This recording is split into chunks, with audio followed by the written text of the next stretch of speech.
আলী তুমি ছাড়বে না কোনো উঁচু খবর, সবকে ভেঙে সমান করে দাও। এই যে এইখানে সব কবর উঁচু হচ্ছে, এখানে কবর, আবার মুক্তিযোদ্ধা কবর। বেটা কি দেখাচ্ছেন আপনি কবর পাকা করে? অসম্ভব। মোহাম্মদ সাল্লাল্লাহু আলাইহি ওয়াসাল্লাম বলেছেন আদেশ, আলী তুমি ছাড়বে না কোনো উঁচু খবর, সবকে ভেঙে সমান করে দাও। আব্দুল হাদি মাজারের পাশেই বলেছিলাম এই মাজার ভেঙে ফেলতে হবে। আমি জানি না মাজার আছে না নাই, তবে অন্যদের মতো হয়তো নাই। কোরআন হাদিসের বাইরে যত পীরের খানকা আছে সব পীরের খানকা আগুন দিয়ে জ্বালিয়ে দাও।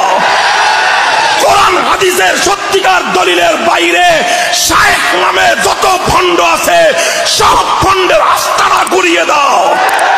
যারা কোরআন হাদিসের দলিল বাদ দিয়ে, কোরআন হাদিসের রেফারেন্স বাদ দিয়ে শুধুমাত্র কোনো ব্যক্তির অন্ধ অনুসরণ করবে, সেই ব্যক্তি যত বড় পীর হোক, যত বড় বুজুর্গ হোক, যত বড় আল্লাহওয়ালার সন্তান হোক, যত বড় শায়েখ হোক, শুধুমাত্র কোরআন হাদিসের দলিল বাদ দিয়ে কোনো ব্যক্তির অন্ধ অনুসরণ হেদায়েতের পথ হতে পারে না, এটা জাহান্নামের পথ। আসসালামু আলাইকুম ওয়া রাহমাতুল্লাহি ওয়া বারাকাতুহু। প্রিয় দর্শক, মাজার ভাঙা বাংলাদেশে একটি তোলপাড় শুরু হয়ে গেছে। বিভিন্ন জায়গায় মাজারগুলিকে ভেঙে ফেলা হচ্ছে। আসলে এটা কি শরীয়ত সম্মতি আছে? এই মাজার ভাঙা কি জায়েজ আছে নাকি জায়েজ নেই, এ বিষয়ে আজকে আমরা জানবো ইনশাআল্লাহ। আজকে আমাদের বিশেষজ্ঞ প্যানেলে বাংলাদেশের বিজ্ঞ 7 জন আলেম রয়েছেন। এই 7 জন বিজ্ঞ আলেমদের কাছ থেকে আমরা জানবো যে আসলে এই মাজার যারা ভাঙতেছে এটা কি তারা সঠিক করতেছে নাকি ব্যাঠিক করতেছে, মাজার ভাঙা কি ইসলামে জায়েজ আছে নাকি না জায়েজ, এ বিষয়ে আজকে আমরা জানবো ইনশাআল্লাহ। আমাদের বিশেষজ্ঞ প্যানেলে যিনারা রয়েছেন, 1 নম্বর শায়েখ আব্দুর রাজ্জাক বিন ইউসুফ, 2 নম্বর আরো একজন শায়েখ, 3 নম্বর মুফতি গিয়াসউদ্দিন তাহিরি, 4 নম্বর মুফতি আলাউদ্দিন জিহাদি, 5 নম্বর ডক্টর এনায়েতুল্লাহ আব্বাসী, 6 নম্বর আল্লামা মামুনুল হক সাহেব, 7 নম্বর জনপ্রিয় স্কলার শায়েখ আহমদুল্লাহ। প্রিয় দর্শক, চলুন আমরা একে একে তাদের বক্তব্যগুলি শুনে আসি। আমরা শুরুতেই শায়েখ আব্দুর রাজ্জাক বিন ইউসুফের বক্তব্যটি শুনে আসি। আগামীকাল সন্ধ্যা হতে হতে তোমার বাপের কবর ভেঙে দিতে হবে তোমাকে। আর তুমি যদি বলো আমি মুনাফেক, আমি ধর্ম মানি না, আমি শুনি এক কান দিয়ে শুনি আর এক কান দিয়ে চলে যায়, নবীর কথা মানতে হবে, ঠেকা বেঁধেছে তো কোনো কথাই নেই। আলী তুমি ছাড়বে না কোনো উঁচু খবর, সবকে ভেঙে সমান করে দাও। এই যে এইখানে সব কবর উঁচু হচ্ছে, এখানে কবর, আবার মুক্তিযোদ্ধা কবর। বেটা কি দেখাচ্ছেন আপনি কবর পাকা করে? অসম্ভব। মোহাম্মদ সাল্লাল্লাহু আলাইহি ওয়াসাল্লাম বলেছেন আদেশ। কে এমন মায়ের বেটা আছে যে মায়ের বেটা দলিল নিয়ে আমার মুখের উপরে কথা বলতে পারে? ক্ষমতা দিয়ে কথা বলে একেবারেই সহজ। আমি আব্দুর রাজ্জাক নিঃস্ব মানুষ, আমার বংশীয় ক্ষমতা নাই, আমি কোনো দল সংগঠন করি না, আমার দলেরও ক্ষমতা নাই, আমার বংশেরও ক্ষমতা নাই, আমার টাকারও ক্ষমতা নাই। যে কোনো সময় আপনি প্রতিশোধ নিতে পারেন, প্রতিশোধ নিতে সমস্যা হবে না। তবে আমি আব্দুর রাজ্জাক বিন ইউসুফ বলছি, মুহাম্মদ সাল্লাল্লাহু আলাইহি ওয়াসাল্লাম বলেছেন উঁচু কবর ভেঙে দিতে হবে।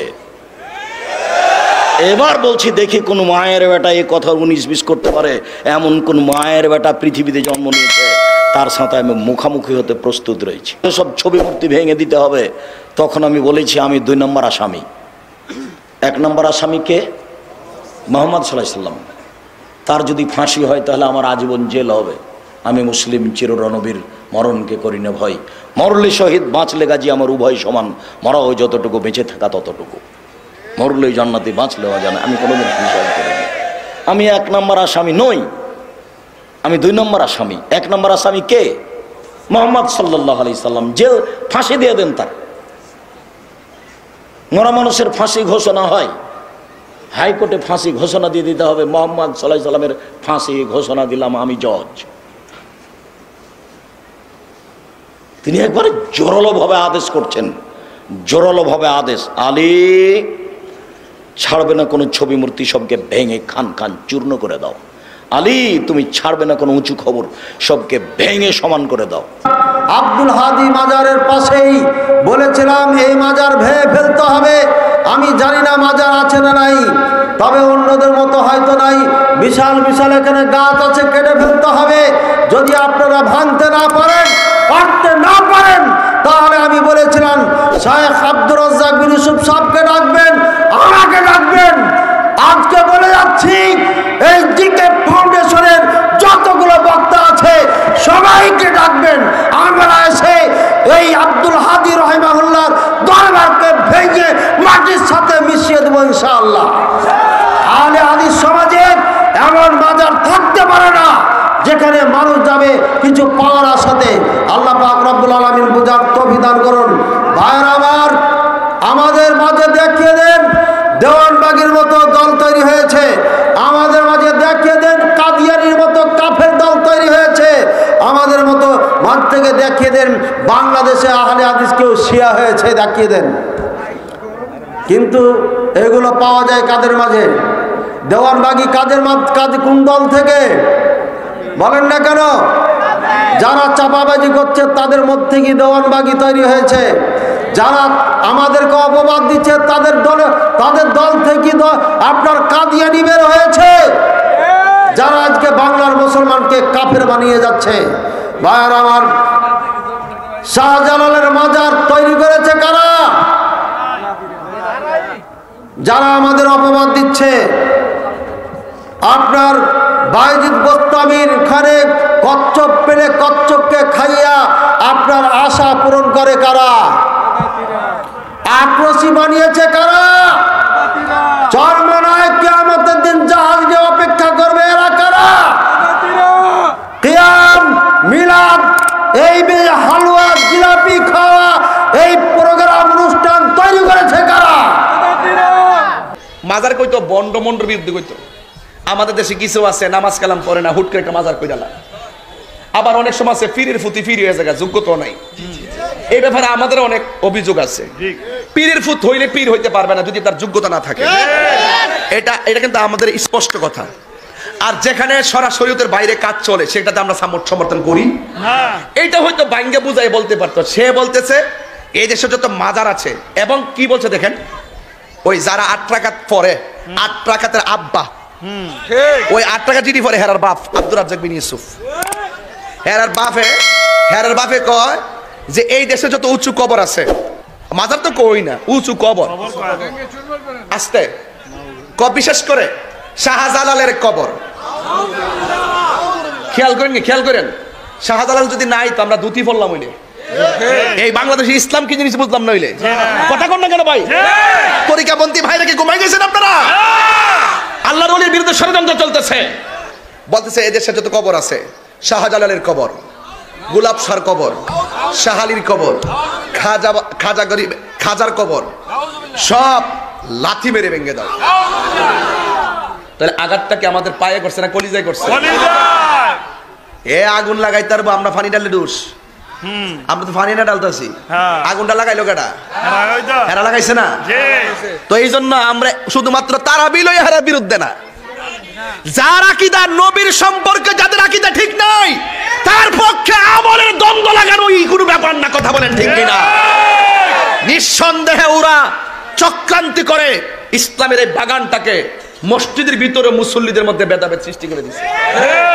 এমনি নামাজ পড়ে না, আমরা বাপ ডাইক্কা সোনা ডাইক্কা বাপ ডাইক্কা ভাবা দইরা মসজিদের নামাজি বানাই, আর এরা নামাজ মসজিদের ভিতরে ঢুকাই দিছে।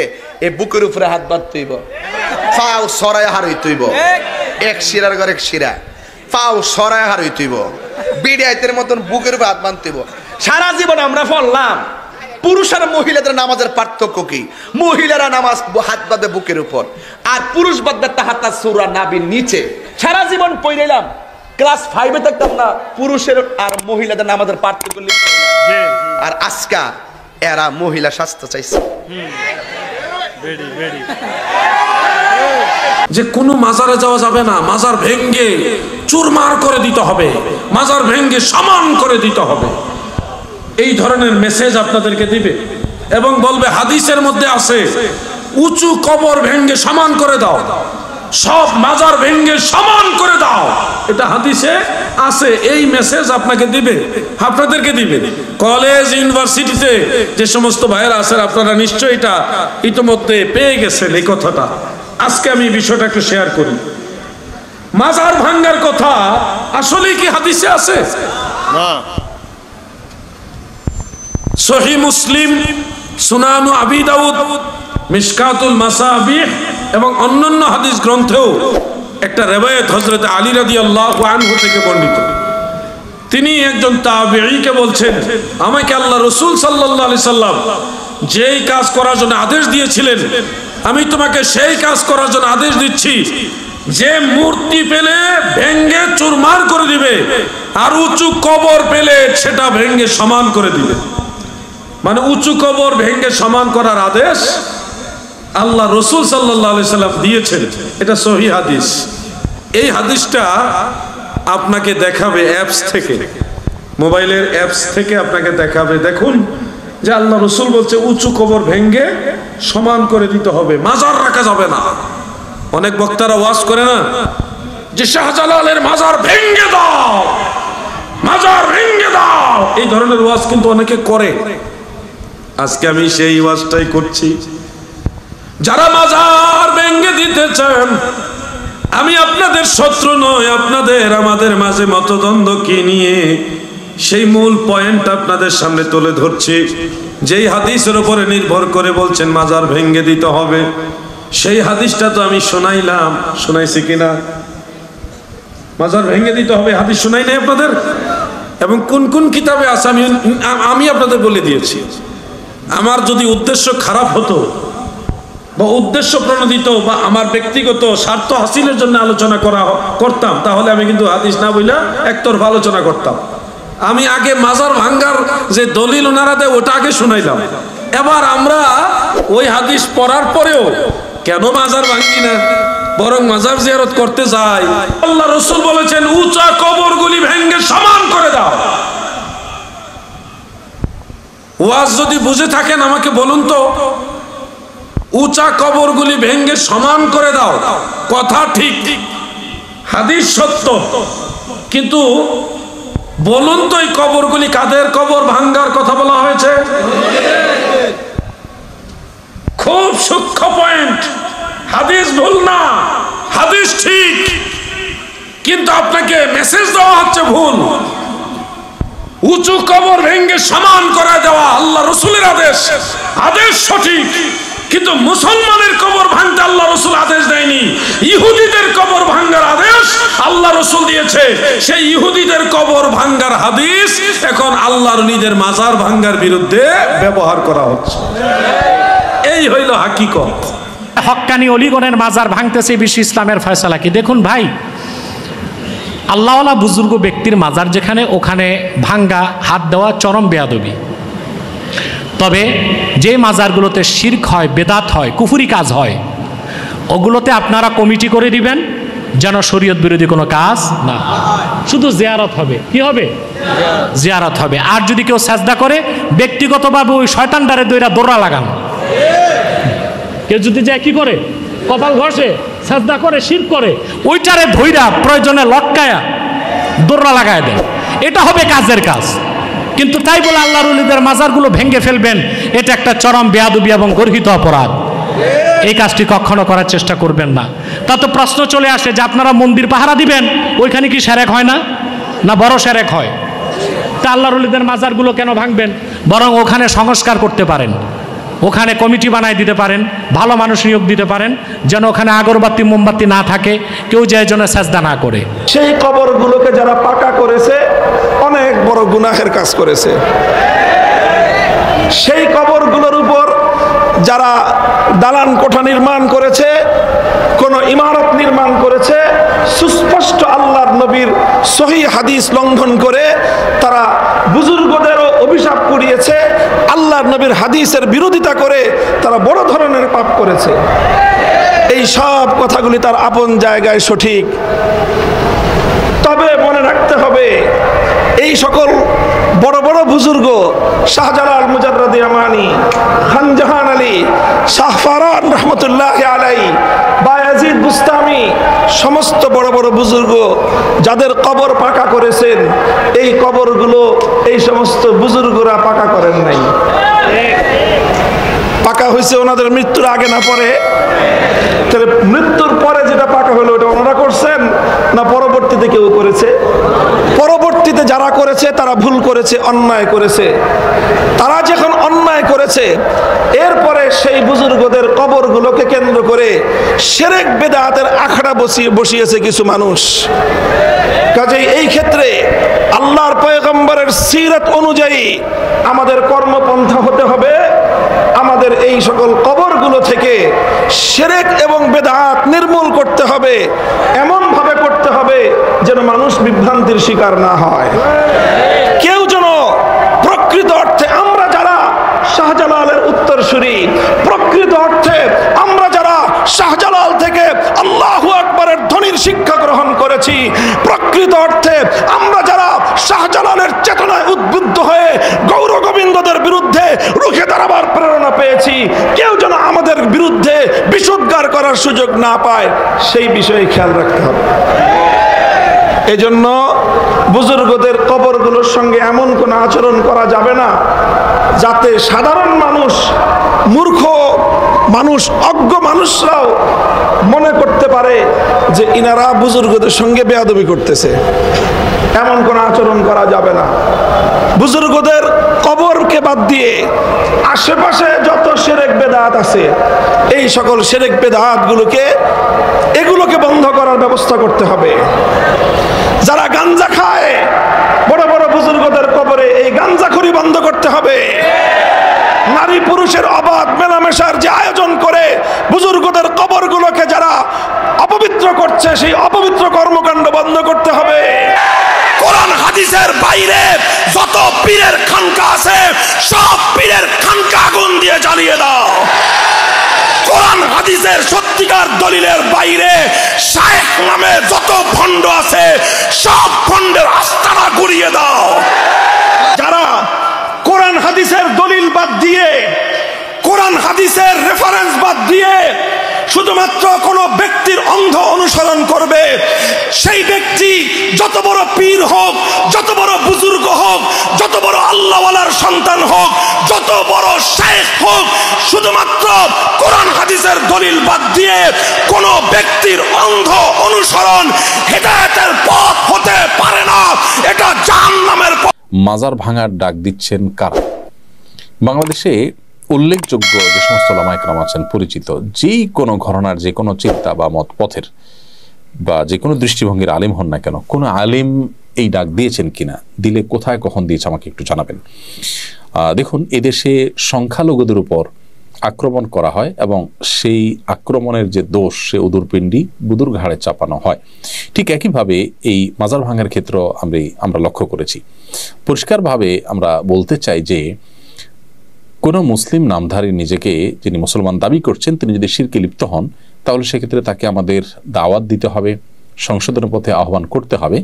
তার যে মাজার, সেটা ভেঙে, যে মাজার সে সিজদা করছে বা যে মাজারকে তিনি পুজো করছেন অথবা সেখানে তিনি শিরকে লিপ্ত হয়েছেন, সেটাকে ভেঙে দেওয়াটাই সমাধান নয়। তাকে দাওয়াত দিবেন। আপনি বলবেন যে দাওয়াত দিয়ে বহু মাজার, দাওয়াত দিয়ে কোনো লাভ হয়েছে কিনা? আমি বলবো বহু মাজারের ভক্ত বা মাজারে শিরকারী মানুষকে আল্লাহ তাআলা হেদায়েত দিয়েছেন। আমার ব্যক্তিগতভাবে পরিচিত এরকম মানুষ আছে। আল্লাহ আমার মাধ্যমেও কিছু ভাইকে হেদায়েত দিয়েছেন বলে আমি আল্লাহ তাআলার দরবারে শুকর এবং কৃতজ্ঞতা জ্ঞাপন করছি। কিন্তু মাজার ভেঙে দেওয়ার কারণে কজন মানুষ শিরক ছেড়েছে, আপনি সেটা বলতে পারবেন কিনা? দেখুন, আপনি যদি কোনো কাজ করার কারণে সেটা দিন শেষে ইসলাম এবং মুসলমানদের ক্ষতি ডেকে আনে, ইসলাম এবং মুসলমানদের দুর্নামের সুযোগ পায়, ইসলাম এবং মুসলমানদের দাওয়াতি কাজে বাধা সৃষ্টি করার কারণ হয়, তাহলে সেক্ষেত্রে সেটা মনে রাখবেন যে ইসলামের কাজ নয়, সেটা শয়তান আপনাকে নেক্সট সুরতে ধোঁকা দিয়ে আপনার দিয়ে এই কাজগুলো করাচ্ছে। কাদিয়ানীদের মধ্যে দাওয়াতি কাজ করেন এমন একজন প্রথিতযশা আলেম আমাকে বলেছেন ব্যক্তিগতভাবে, আমার বন্ধু মানুষ, মৌলানা আব্দুল মজিদ, ওনার নাম, অনেক বই পুস্তক লিখেছেন। তিনি বলেছেন, ভাই আজকাল আমি সেখানে দাওয়াতি কাজ করাটা আমার জন্য কঠিন হয়ে গেছে এবং এটাকে রেফারেন্স হিসেবে টানা হচ্ছে। আমরা অনুগ্রহ করে সবাইকে বলবো এই বিষয়ে সহনশীলতার পরিচয় দিতে এবং ওলামা একরাম আপনাদের কাউকে কাজের নির্দেশ দিয়েছেন কিনা, দিলে তার নাম বলুন। কোন ভিডিওতে, কোন বক্তব্যে, কোন অনুষ্ঠানে, প্রকাশ্যে বা অপ্রকাশ্যে কোন আলেম বলেছেন আমাদেরকে। প্রিয় দর্শক, এতক্ষণ আমরা শুনছিলাম বাংলাদেশের বিজ্ঞ 7 জন আলেমের কাছ থেকে যে বাংলাদেশের কিছু মানুষ তারা মাজারগুলিকে ভেঙে গুড়িয়ে দিচ্ছে, এটা কি সঠিক করতেছে নাকি ব্যাঠিক করতেছে, এ বিষয়ে আমরা 7 জন বিজ্ঞ আলেমের বক্তব্য শুনলাম। এখানে এক একজন আলেম এক এক রকম কথা বলেছেন। প্রিয় দর্শক, কোন আলেম তো বলতেছেন যে মাজার ভাঙা ফরজ, কেউ বলতেছেন মাজার ভাঙা সুন্নত। রসুলের একটি হাদিস, রসুল হযরত ওমরকে বলেছিলেন যে যত উঁচু কবর আছে, যত মূর্তি আছে, সব ভেঙে গুড়িয়ে দাও ইসলাম কায়েম হওয়ার পরে। প্রিয় দর্শক, এই জন্য মাজার যারা ভাঙতেছে এরা সঠিক করতেছে নাকি ব্যাটিক করতেছে, এই আলেম ওলামাদের কাছ থেকে আমরা শুনে বুঝতে পারলাম। প্রিয় দর্শক, আমাদের এই উপমহাদেশে, বাংলাদেশ সহ ভারত উপমহাদেশে আমরা বিজ্ঞ পীর মাশায়েখদের মাধ্যমেই ইসলামকে পেয়েছি। তারাই ইসলামের দাওয়াত নিয়ে এসেছেন। বাংলাদেশে শাহজালাল রহমাতুল্লাহ আলাই, খান জাহান রহমাতুল্লাহ আলাই, আরও অনেক হক্কানি পীর রয়েছেন, তাদেরকে আমরা সম্মান করি। কিন্তু ভেঙে ফেলে দিলেই, পীরের মাজার বা পীরের খানকা ভেঙে দিলেই সেখানে শিরক শেষ হয়ে যায় না। আমাদের বাংলাদেশের মাজারগুলিতে শিরকে ভরা। কেউ যে মাজারে সেজদা করতেছে, আবার কেউ পীরের পায়ে চুমু খাচ্ছে, পীরের পায়ে সেজদা করতেছে। আসলে এটা সম্পূর্ণ রূপে শিরক। এই জন্য আমরা এগুলি করব না। বাংলাদেশে বা ভারত উপমহাদেশে এই বিজ্ঞ পীর মাশায়েখরা ইসলামের দাওয়াত নিয়ে এসেছেন। তাদের ওসিলায়, তাদের দাওয়াতের মাধ্যমে আজকে আমরা ইসলামকে পেয়েছি এই উপমহাদেশে। প্রিয় দর্শক, এই জন্য যারা হক্কানি পীর রয়েছে, হক্কানি পীর রয়েছে, তারা অবশ্যই নিঃসন্দেহে তারা হক্কানি পীর। কিন্তু তাদের ওখানে যে কার্যকলাপগুলি হয় এগুলি সম্পূর্ণভাবে শিরক। যেরকম বাংলাদেশে শাহজালাল রহমাতুল্লাহ আলাই, খান জাহান রহমাতুল্লাহ আলাই, ভারতে খাজা মুঈনুদ্দিন চিশতি রহমাতুল্লাহ আলাই, এগুলি নিঃসন্দেহে হক্কানি পীরেরা। ইসলামের দাওয়াতে তাদের অবদান অপরিসীম। এই জন্য সেখানে যে কাজকর্মগুলি হয় এগুলিকে কিভাবে বন্ধ করা যায়, তারা যে শিরক করে, যে মানুষগুলি এই খানকাগুলিতে শিরক করে, এটা কিভাবে বন্ধ করা যায়, এই চেষ্টাই আমাদেরকে চালিয়ে যেতে হবে। প্রিয় দর্শক, ভেঙে ফেলে দিলেই, শায়েখ আহমদুল্লাহ তিনি বলেছেন যে ভেঙে ফেলে দিলেই সেখানকার শিরক শেষ হয়ে যায় না। আসলে এই ভাঙাটা বড় কথা না। ওখানে যারা শিরক করতেছে তাদেরকে আইনের আওতায় আনতে হবে, সেখানে শিরক বন্ধ করে দিতে হবে। আল্লাহর ওলিদের মাজার মুসলমানরা জিয়ারত করবে, সেখানে দেখতে যাবে, ঠিক আছে, কিন্তু সেখানে যে কেউ কেউ সন্তান চেয়ে বসে থাকে, রিজিক চেয়ে বসে থাকে, আরো অনেক কিছু চেয়ে বসে থাকে, এলা যেগুলিয়া সম্পূর্ণরূপে শিরক। একমাত্র রিজিক আমাদেরকে দিতে পারেন আল্লাহ, আমাদেরকে সন্তান দিতে পারেন একমাত্র আল্লাহ। পীরের কোনো ক্ষমতা নেই। প্রিয় দর্শক, পরিশেষে কথাই বলতে চাই যে আল্লাহ তাআলার কাছে আমরা সর্বোপরি দোয়া করব, আল্লাহ তাআলা আমাদের সবাইকে যেন সকল প্রকার ফিতনা থেকে হেফাজত করেন। আল্লাহ তাআলা আমাদের সবাইকে যেন কোরআন সুন্নাহ অনুযায়ী আমল করার, জীবন যাপন করার তৌফিক দান করেন। সকলে ভালো থাকবেন, সুস্থ থাকবেন। আসসালামু আলাইকুম ওয়া রাহমাতুল্লাহি ওয়া বারাকাতুহু।